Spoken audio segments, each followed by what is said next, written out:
السلام عليكم ورحمة الله وبركاته. النهاردة معانا فيديو مهم جدا عن الباي نتورك واخبار باي نتورك، اخبار مهمة. خليك معانا الاخر عشان تعرف كل ما هو جديد. اللي جاي في باي نتورك هيغير شكل الاقتصاد العالمي بالكامل. يا جماعة الخير، من الاخر كده في حاجات كبيرة جدا بتحصل في مشروع الباي ومحدش واخد باله منها الا الناس اللي فعلا متابعين التفاصيل خطوة بخطوة. يعني لو انت بتشوف ان باي مجرد عملة تعدين على الموبايل، احب اقول لك لا، باي دلوقتي داخلة على اخطر واكبر مرحلة من يوم ما بدأت.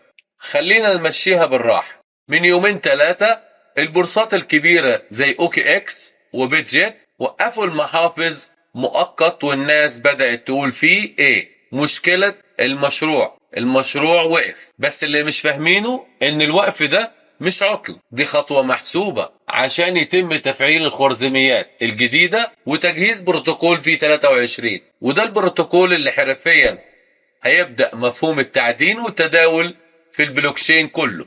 يعني ببساطة احنا بنستنى اعادة تشغيل النظام بعد تحديث شامل، وبيجهز للانتقال من مرحلة الاختبار المغلق لمرحلة الاقتصاد الفعلي. بروتوكول V23 مش مجرد تحديث عادي، ده بيغير اساس المحرك كله. هيزود سرعة المعاملات بشكل رهيب، وهيقوي الحماية البرمجية ضد التلاعب او التزوير. وده معناه ان اي معاملة هتكون متحققة فورا بدون انتظار طويل او خطأ. وكمان البنية التحتية الجديدة للباي بتدخل الذكاء الاصطناعي في تحليل الشبكة. يعني النظام هيبدأ يتعلم سلوك المعاملات ويكتشف الاحتيال بنفسه، مش هيحتاج مراقبة بشرية. هيعرف الفرق بين التفاعل الحقيقي والتلاعب الآلي. كل الناس شايفة التحديثات، بس محدش سأل نفسه ليه دلوقتي. الجواب بسيط، الباي بتتحول من عملة للتعدين لنظام مالي كامل. المرحلة الجاية مش مجرد إرسال واستقبال، لا، هتبدأ مرحلة فيها كل باي مربوطة بهويتك، باسمك وبرقمك وبكودك. كل ده جزء من العملة.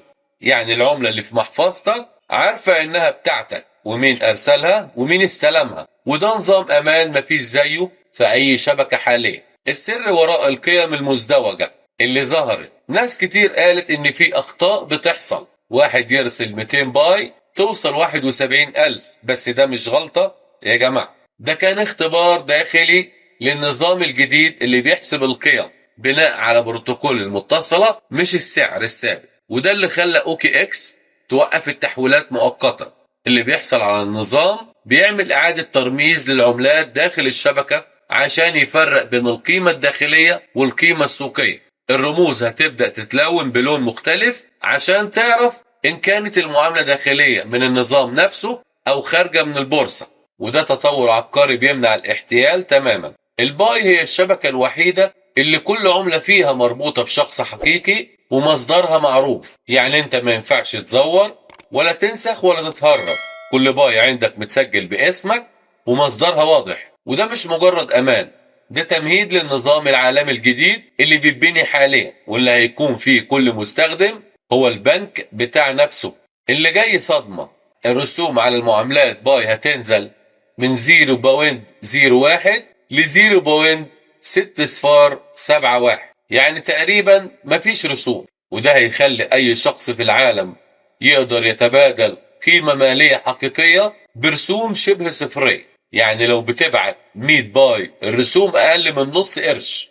ده معناها حرية مالية حقيقية بدون وسيط وبدون حدود وبدون بنوك. سنة 26 هيبدأ تفعيل مشروع اسمه باي كونتيوم، وده مش مجرد تطوير، ده دمج فعلي بين الذكاء الاصطناعي والاقتصاد. النظام هيبدأ يفكر، يحلل ويدير نفسه. كل معاملة هتكون محسوبة على أساس سرعة الشبكة والطلب العملي والقيمة الرقمية اللحظية. باختصار الشبكة هتبقى حية حرفية. الرموز الجديدة، في رموز كتير جاية زي الباي كيو والاس باي وكيو باي والباي كاش. كل واحد ليه استخدام مختلف، واحد خاص بالمدفوعات اليومية، واحد خاص بالعقود الذكية، واحد للمشاريع، واحد للاستثمار المؤسسي. وده اللي هيحول الباي من مجرد عملة إلى نظام مالي متكامل. يعني لما المشروع يكتمل هيكون عندنا اقتصاد كامل جوه شبكة باي. الأحداث الجاية، الهاكاثون هينتهي 15/10. حدث الدومين انتهى يوم 30/9 الماضي، وده معناه ان المشروع فعلا بيقفل اخر ملفات مرحلة الاختبار. اللي بيجهز محفظته واللي رابط حسابه واللي مأمن بياناته ده اللي هيكون جاهز وقت الانطلاق العام. اما اللي لسه سايب الامور كده احتمال كبير يتأخر او يضيع فرصته. في شركات جديدة جاية زي اللي بين باي وشين لين واللي خدت 3 جوائز متتالية.